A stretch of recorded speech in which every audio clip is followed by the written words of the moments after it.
So jumping into the message today, so we were in a series called Beyond Us. If you've been here the last few weeks, you know that we've talked about this a little bit, but I kind of laughed. I got a text message. I've told this story every week. I got a text message from someone close to us and said, hey, I was thinking about you. This passage came up. I'd love for you to think about it. And so I thought about it, and I looked at it, and then I just took a deep dive. So what was supposed to be 1 week sermon on the Israelites has turned into week 5. I promise we're going to talk about Christmas things soon, and we just kept going. And as we looked at it and peeled back layers, it's just really been kind of a beautiful journey. So we're going to pick up there today. We got this week and then next week, and then I promise we'll jump into Christmas when we get to December. But before we jump into the text, how many of you remember, I think it was back in 2014, there was a ice storm that happened in Atlanta, Georgia. Did anybody ever hear about this? No, of course you don't, because you drive in this and you don't care. Atlanta people do not, right? So I was living in Atlanta at the time. Show you this picture. Here's what happened in Atlanta in 2014. It's one of my favorite stories to tell. I was probably like 25, 26. I was there. I was working in an area called Alpharetta, which is like right outside of the city. And they had been talking about a storm coming, and then it immediately got significantly worse. And what happened is all of Atlanta released the workers that were working at the same time, right? And it was right around like 12 to 1 o'clock in the afternoon. And what happened is, number one, Southerners don't know how to drive in the snow or ice, or period. So that's a little bit of a, like, I grew up in South Carolina. I can say it. My people, they don't know how to drive or count. But anyway, that's that. Terrible jokes. I'm from the South. We drink sweet tea. It's fine. But that day, everybody let out at the same time. And so everybody's trying to get home. And Atlanta traffic's already bad. But by the time that you get on the interstate, everybody gets out.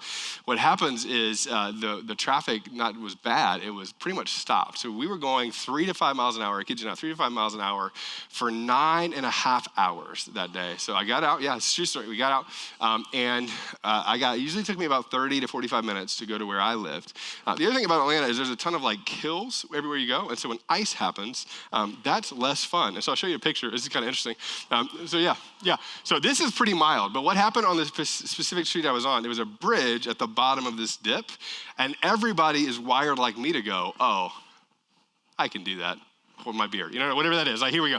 And they just kept crashing into each other all the way up, right? Which means that there were like 40 people that went, nah, I got it. You know what I mean? And then 40 wives going, stop. Like there's that kind of thing going on. And they all just backed up all the way up. And so what eventually happened, I never made it home. 9.5 hours in the car. I got there, and I was about 1.5 miles from my house before I just couldn't go anymore. And I had to walk the rest of the way. Now, again, it was like 30 degrees. So we were like, it was chilly, but we were fine. Like there was that. But it was icy, and the storm happened. And on top of that, I've never told this part before, for about 6 of those hours on the freeway, I was going, and the guy in the car next to me, I guess, was lucid. I don't know what was going on with him. He rolled down the window and thought, hey, maybe we should be friends for the next 8 hours. And I was like, that feels like a bad idea, And so he rolled it down, and I'm not kidding. This sounds like the preacher story. It's not. That man played Spice Girls for the entire time. He sang it out the whole time. Tell me what you want, what you really, really want. That one, I was like, I want to punch you. Like, that was the whole, that's what we were feeling. The whole time, I kid you not, the whole time. And here's what it felt like, and this is what it felt like. It felt like the whole time that we were going, like, I had somewhere to go. I had somewhere to be. I was trying so hard in my little Ford Taurus to get to where I was going, and it felt like I wasn't getting anywhere, right? Now, you've seen it in Atlanta, like, you should Google this. You're not Googling it. All the pictures are fascinating. But you have felt this before in just about every area of your life, right? I put in my notes to say this way, that we all know how it feels to try very hard, but feel like you're getting nowhere. Like you're pushing, you're doing everything that you can, and you don't even just feel like the hamster wheel. You just feel like you're just running in place, and it's just not happening, right? You're trying so hard, trying to move forward, and you're just not getting anywhere, right? And what happens for most of us, and this is true of just about every area of our life, like at some point along the way, it's not even discouragement that sets in, like you pass that. There's a part of you that just begins to doubt, and you don't even know what you doubt. You just doubt everything for a season, right? Like, I talk to people in their 20s sometimes that have been dating or looking, and they're like, I've been looking for a long time, and it feels like every guy or every woman is this, and they fill in the blank. And I'm like, yeah. And you hear it in their voice. You've heard it in their voice too. You're like, it's just not happening, right? It's like we're getting nowhere. Some of you feel like this in your job. Like you feel like this in your job a lot. Like you're moving, you feel like you're doing all the right things, and other people get elevated above you. that you know that you're more talented than. You wouldn't say this out loud, but you're just better than, right? You said this to your spouse. You don't say it to anybody else. You're just better than the work that they do. And for whatever reason, they just move past you, and you feel like you work even harder, and you do even more, right? And then there's like really deep, like hard emotional places for this too. Like, but we talk to people all the time, and part of our story too with kids is like we tried for quite a while, and it just wasn't happening for us. And I'll tell you, like I look in my journals during that season, and growing up in like a single parent home, really wanted to be a dad, all these kinds of things. It was a difficult journey. Like everything just felt like it just wasn't going to happen, right? Some of you felt that before too. Some of you felt this like in relationships, and this is always hard. Like you've tried to change your adult children. You ever done this before? Like I'm going to help them to see things the right way. Some of you, I'm talking about your parents, so you get this too. Like and no matter what you do, it just doesn't move the ball forward. In fact, more times than not, it like pushes them away. And so this is like one of those things where you can be mad at Atlanta traffic because of Spice Girls people, or you can feel this like at the deepest levels of like your desires and what you most want and what you wish you had and that you don't, and what you wish God would come through on, and sometimes he doesn't. And so like the question that we're gonna talk about today is a very like simple question, and also like a very, how do you say it? Deep, doesn't even feel like it hits it. Like it's like a soul type question, and that's this. Like how do you keep moving when everywhere you look around, you just don't see any movement, right? How do you keep moving when you don't see any movement? Now again, I gave you a bunch of examples, but this is true of like when it comes to your dreams, right? Like some of you have had a dream for the future, right? Go to the next one if we can. A dream for the future, right? And you look out and you go like, I have a dream for what could and should be, and it just doesn't happen. You have a dream for the future. Some of you is like a situation. This is one of my favorite ones to talk about. Like you have a situation that you just can't quite solve, and it just moves on, and it just keeps going. You are moving with no movement. And this is what is always interesting, especially for followers of Jesus. You've been praying about something for a long time, and you expect God to move because it's a good thing for you. And God feels present in almost every area except for this one, right? It's like God shows up in every other area except for this one. And over time, it's not just discouragement. Again, it's like a deep kind of soul wound. And the other one is this. For some of you, it's a person. And one here that we haven't talked about yet is like forgiveness. Like you've tried so hard to muster up the movement of your own heart to forgive somebody who did something to you. And you just hadn't figured out a way to do it, right? All of these things. Now, what we're going to do for the next few minutes, I'm going to tell you a story. And again, we've talked about this over the last few weeks. It's based off of the Israelites. And I want to give you like all the context. I would say if you want all the context of this, that's the last 4 weeks, I promise. But we'll get you kind of caught up. The part about this story that I would say, if you're here and you're not a follower of Jesus, there are certain stories in the Old Testament that we believe are true and also very hard to like wrap your head around in a lot of ways. Like, why would a good God do certain things? This is one of those stories. There's also one of those stories too that I always think is fascinating that you probably heard as a kid. Like if you grew up around church, there was like a flannel graph board thing. And then there was probably what I'll show you a picture of here in a few minutes. And all these people like marching around, and somebody told you this story. And it's so funny to me that when we tell some of these Old Testament stories to children, you leave out all of the hard parts. But then when you read it as adults, you're like, that sounds like the Game of Thrones. You know, there's a little bit of that going on. And this story kind of feels like that. And so what has happened at this point, right? Get us all up. There is a group of people called the Israelites. They had experienced God in miraculous ways. This is the Red Sea, waters part, all of them go across, and then they come back down. There's all of that sort of thing. God had delivered them out of slavery. God had promised them a specific area of the world that they could occupy, and this is what we spent like weeks 1 and week 2 on. They got there, and then they doubted. Like out of 10 people who went into this space that was supposed to look at it and go, look what God has for you as a gift, they looked at it and said, this is actually a fear-based thing. So 10 of the 12 came back and said, there's no way. 2 of them go, no, I think we can do it. And then the fear spread throughout the people, and then it doesn't happen. In fact, God says, hey, because of that, you're going to sort of be in the wilderness for a long time, for a whole generation to pass away so that the next generation can experience that. And so where we're picking up in the story is there's a leader of this group of people, and they have experienced this land that God had promised them. And then there's this next chapter to the story. There's this next sort of area they're supposed to go into. There's this next part. And the part they're supposed to go into is an area called Jericho, right?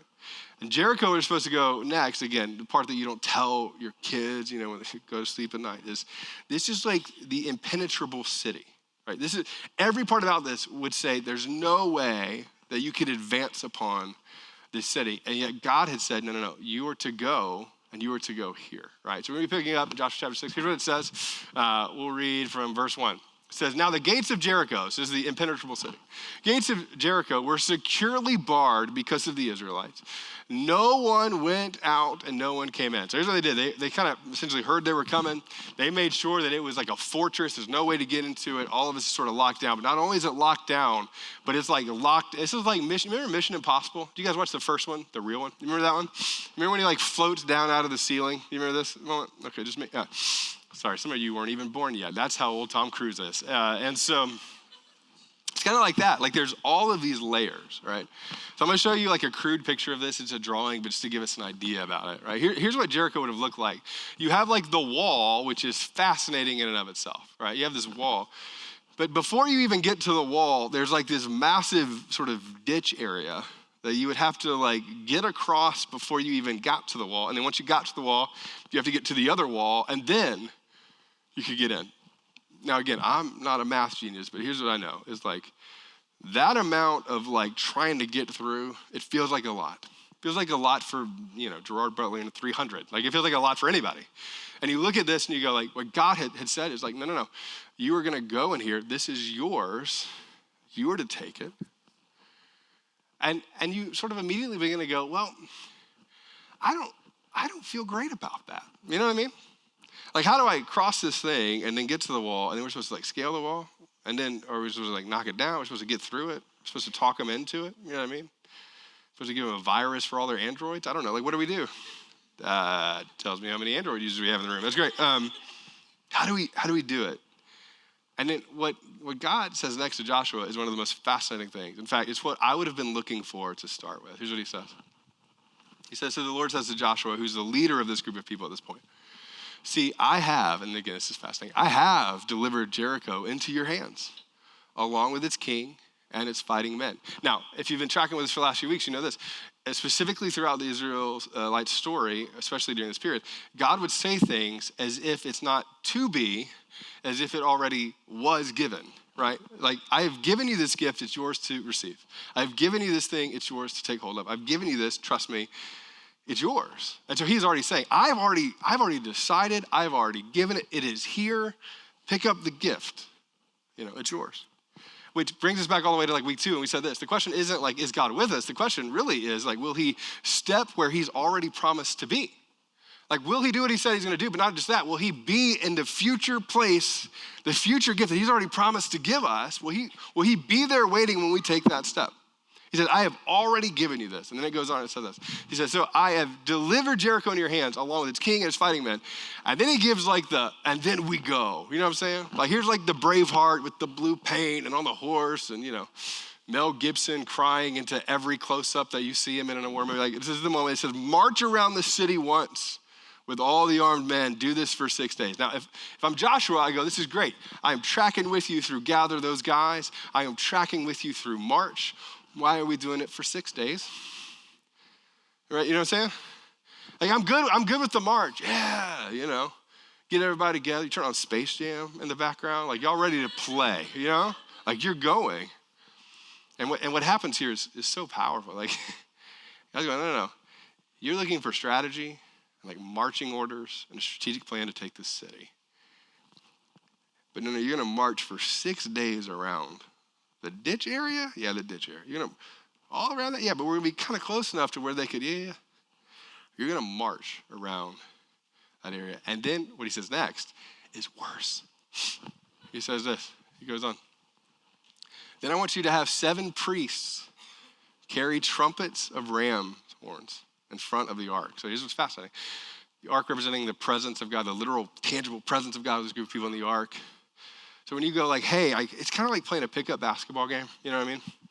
And you run out of the players that you really want. Do you know what I'm talking about? And I can say this because I've been the player that was last, And you go like, I've got, the fighting men. Yes, you got Robin. Where's that? Or Adrian. I'm just saying, Adrian plays too. He's a baller. I got the team that I want. And then you look over, and then there's me standing there, the priest, going like, pass me the ball. Like, I don't know. Like, let's go. I'm doing this the whole time. Like, here we go. Feeling good. My shorts are a little too short. Everybody's uncomfortable. Don't picture that. But I'm just saying, like, it's like Gary Payton. He's not playing no more. If you get that joke, welcome to the 80s. You feel that, like, and you're just thinking about, like, Joshua, the God who has been faithful The God who parted the seas, who gave him the promised land, who's done all of these things, is saying, you're going to march, and you're going to take the priests, and they're going to go, and the presence is going to go, and you're going to march around the city 6 times.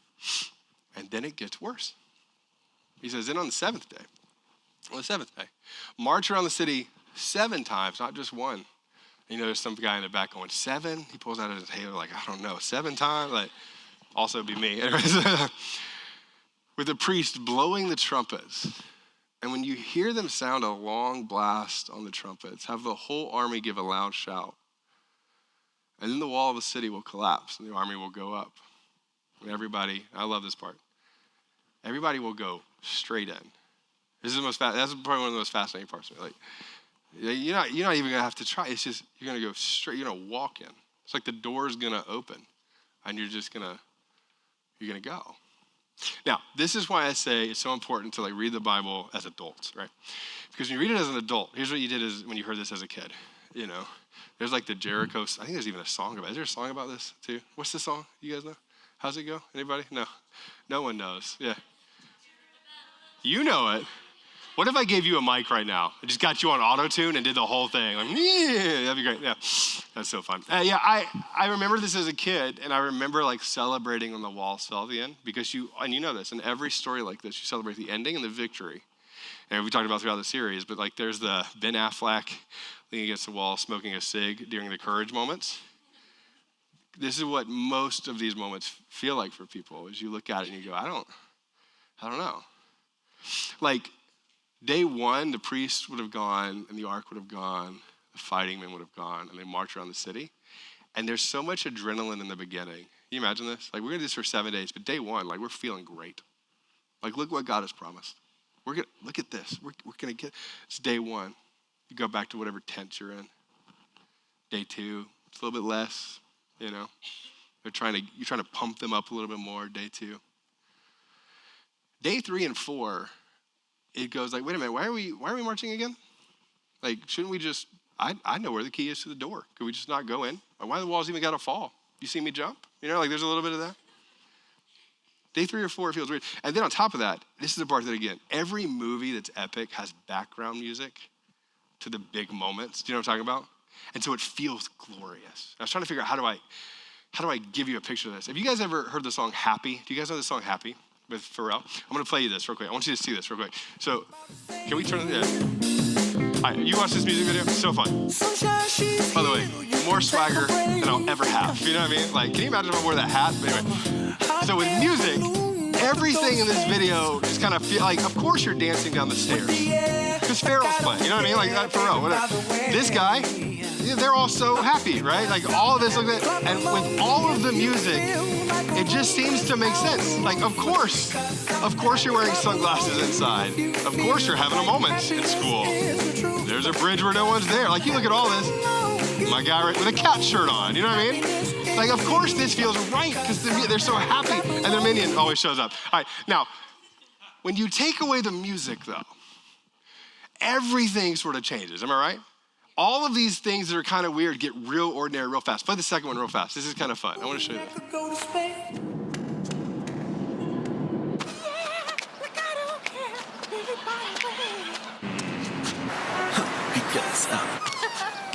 If you feel like a room without a roof. Clap along, it's real serenade.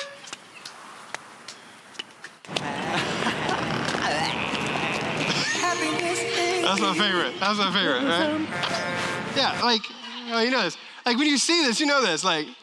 There's the background music to the Braveheart moments where there's courage and whatever that is.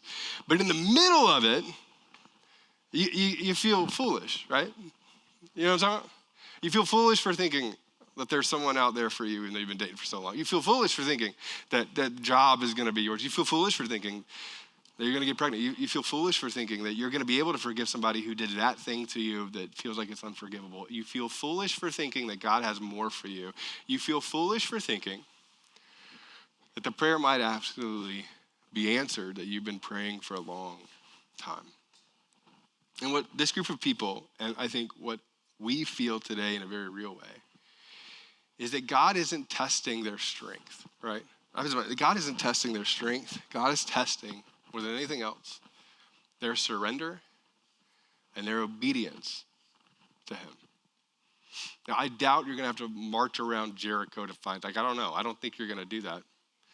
Though I have prayer walk buildings and they came. Some of you were with us. We went to La Scala. I told this a few weeks ago. We would walk around that building and pray that God would give us that. And out of nowhere and suddenly, that came, right? That sometimes God shows up in these miraculous ways. But when you look at the schedule of it, day 1 always feels like adrenaline when you start trusting. Day 7 always feels like victory when it feels like things come through. Day 4, the question that's overarching all the time is, what are we even doing? What are we doing? Why would you pray that again? Why would you do that again? Why would you put yourself out there again? Why? And what's hard for people like me, in the way that I'm wired, is I want to run into it and take it by force. Whatever it is. Whatever it is. The truth is this, that they would experience this by faith. I put it in here, the way I phrase it, if we can go to the next one, that they would not experience the miracle by force. They would experience it fully by faith. And then I put it in here, I said, every daily lap was a proclamation that this isn't through my power. This is through his presence. Notice this, and his presence alone. Which means I don't know that you're going to have to walk around something and the walls fall and I don't think it's going to be that. But I absolutely believe that you're going to feel foolish sometimes for having the kind of faith that goes, God, I want you to move. And you're in the waiting, and you're waiting like 5 months and 6 months and a year and 5 years, whatever that is. Like you're in that waiting space. And yet God often still shows up in miraculous ways. I put in my notes again, I said this way, that the miracle, ultimately, right, the miracle work would be fueled by their obedience constantly. Now, I have this I'm not a big graph or image person, but I have this one. I heard it when I was 20 years old. I was at a conference. Somebody said it. I thought it was so good. I've been stealing it ever since. So thank you, I think it's Stephen Furt. I don't even know who it was, but I thought it was so good. And I'm sure I've changed it over the years. But over time, there is a promise that most of us sense that God has given to us, or a nudge that God has given to us, or something that we are been asked to do by God. And then there's the provision for God to do that thing. And until those two things happen, there is always a massive gap in your faith and what you do and all of those kinds of things, a massive gap. And in that gap, I'm going to tell you, if you're a follower of Jesus, in that gap, there are 2 things to put in it every single time, and this is what you fight for. In that gap, you put trust and you put obedience. Trust and obedience. Over and over and over and over again. You're going I don't know about trust and obedience. And here's the beautiful part. Can I tell you this? This is the beautiful part. And this is why we ended the message that we did last week the way we did. So if you've been tracking with us, here's where we ended it last week. I said this. The way that we ended it was saying this. I feel like, God, you might be nudging me to do this thing. And then I said, we're not going to solve that. We're going to move in that space. Here's what, God, you might be nudging me to do. And in the middle of it, when you answer that question honestly, really what you have to come to grips with is, do I trust God enough? And will I be obedient to what he says until he says do something else? That I'm going to trust you in the middle of it, doing what I know that you're asking me to do. I'm going to trust you, and I'm going to be consistently obedient. Now, I'm going to say 2 things to end it, and then we're going to wrap up in just a second. The first thing I want to say is that I know this feels preachery, so I wish I could figure out a better way to say it. Forgive me if this sounds like preacher guy on TV, but also I'm right. So also listen. I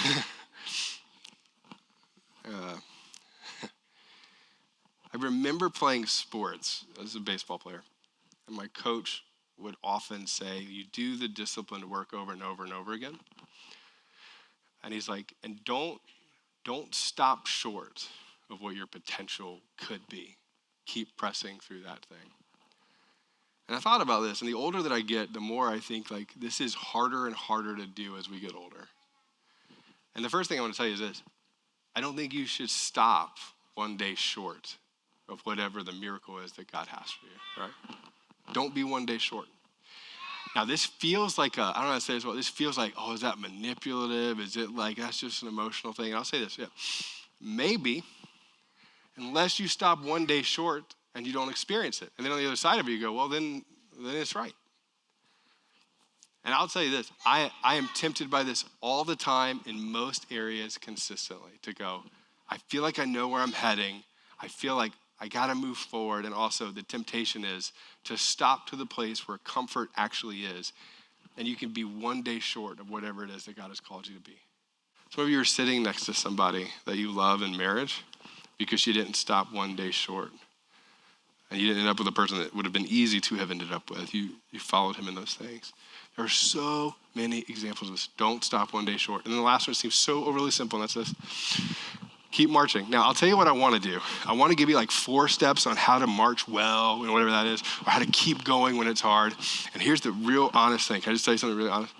There is no formula. There are no steps. It is messy. It sucks. It's hard. It's very difficult. It is an emotional journey. See a counselor. Get through it. Keep marching. Keep marching toward the forgiveness thing. Keep marching through the job thing. Keep marching through the promises that God has given you because you believe that he's given you that thing. And until he redirects you, you follow and you trust. And it's not even mustering it up. It's just deciding that you're going to be resilient in what those things are. Meaning this, that God, you got to do what only you can do. And I can't control what you're going to do. I can't make that thing do what it do. You're going to do what you're going to do. But I'm going to believe God for what only he can do, right? I'm going to do my part. I'm going to do all the stuff that I know how to do. And then I'm going to just say, God, whatever it is that you can do, we're going to believe that you're going to do it. I'm going to keep marching until you do the thing that you do. And with that, I'm not going to be one day short of whatever that miracle is. And I'm going to keep marching no matter what. And I'm going to keep moving in a direction towards obedience. Now, last thing I'm going to tell you, I'm going to invite Josh Shelby to come up. Everybody's informed of this. This is kind of where I wanted to, I don't know how to say this.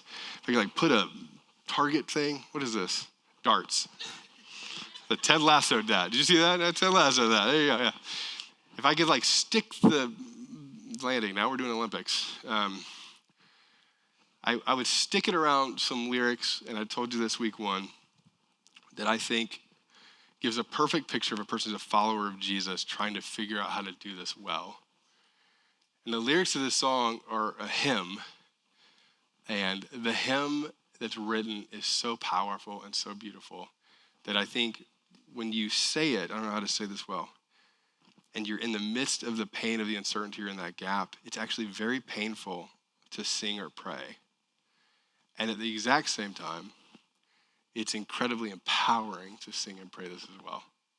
I used to come in and my mom would be playing this on her little keyboard in our house. I told this story when she was sick and I was in 7th and 8th grade, and this is a song that she was playing. And it says this. It says, "'Tis so sweet to trust in Jesus, just to take him at his word, and just to rest upon his promise, and just to know, thus saith the Lord." And I'll just say this. Some of you in the room, can I just be really honest with you? You don't really remember the last time you felt like God spoke to you. And we talk about this all the time. The best thing that you could do is pause long enough to go, God, I want you to speak to me. And just be open and listen. And listen to what he has to say. And journal, get it down. Just to know, thus saith the Lord, that this is where you're moving me. It says, Jesus, Jesus, how I trust him, how I've proved him over and over.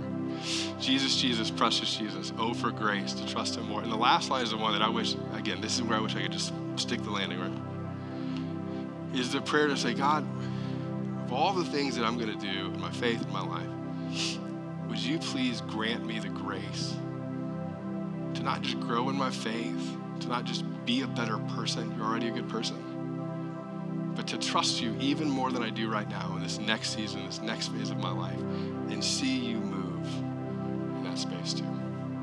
So here's how we're going to wrap up our service. I'm going to invite Shelby to come out, and she's gonna sing this song one time through. Now, I wish, and I know this, I wish that I could go hey, we're going to stand and sing this. We might in a second. We're going to have her lead us in this. And if you're here and you're a follower of Jesus, and even if you're not, I'm going to ask you just for a minute, as she sings it, to close your eyes and bow your head. And again, I don't think there's anything special about that other than that you're focused. Just for a minute, I'm going to ask that you be focused. So I'm going to ask you right now, if you would, close your eyes. I'm going to ask you to bow your head. And she's going to lead us in this. And as she sings this song, would you let these lyrics almost become your prayer?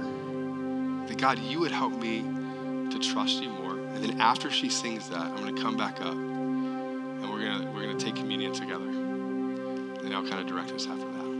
Let me pray for us. Father, as Shelby sings this song, as we have this moment of just kind of like pausing, God, just for this moment, I pray that you would speak to us, remind us how close you are, and that you would not just expand our faith, but expand our trust and our obedience in you. It's in Jesus' name we pray. Amen.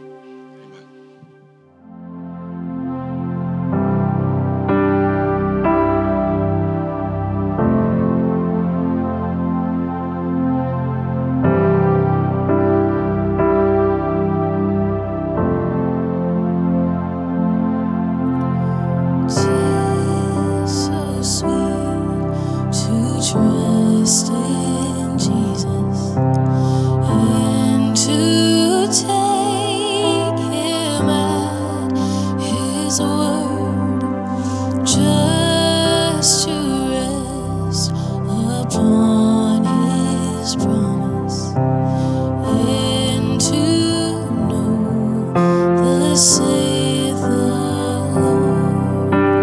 Jesus, Jesus, how I trust him, how I've proved him o'er and o'er. Jesus, Jesus, precious Jesus, oh, for grace to trust him more.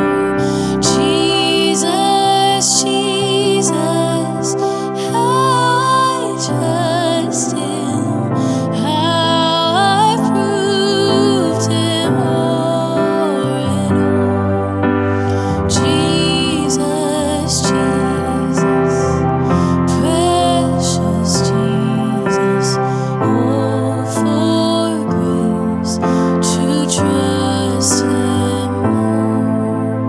Oh, for grace to trust him